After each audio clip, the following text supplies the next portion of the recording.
À Samarra, à 110 km au nord de Bagdad, les traces laissées par les années 2006-2007 sont encore bien visibles. Début 2006, un attentat contre le mausolée sunnite de la ville, revendiqué par Al-Qaïda, déclenche une sanglante guerre confessionnelle dans le pays. À cette époque, pour Al-Qaïda, toutes les cibles étaient bonnes à viser, raconte cet ancien membre de l'organisation terroriste. Ils ont commencé à tuer des policiers, des employés et des citoyens innocents en disant que ça faisait partie du boulot. Mais nous n'avons pas accepté et nous avons quitté le mouvement.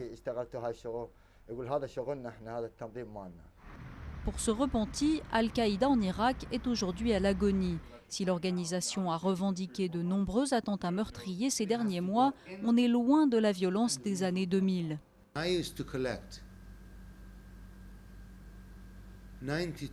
On a collecté jusqu'à 9210 corps rien que dans les rues de Bagdad. On en ramassait tous les jours.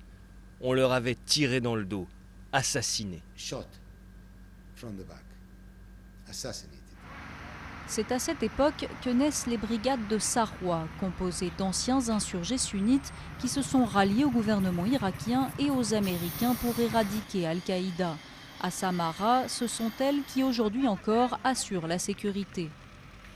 Notre mission est difficile, mais on ne peut pas rester chez nous sans rien faire. On combattra Al-Qaïda à Samarra jusqu'au bout. Les membres de Sarwa, réveil en arabe, sont régulièrement la cible d'attaques terroristes, comme dans cette mosquée de Bagdad au mois d'août. Avec le départ annoncé des troupes américaines, beaucoup craignent un regain de violence, une violence qui a fait plus de 100 000 morts en Irak depuis l'invasion américaine en 2003.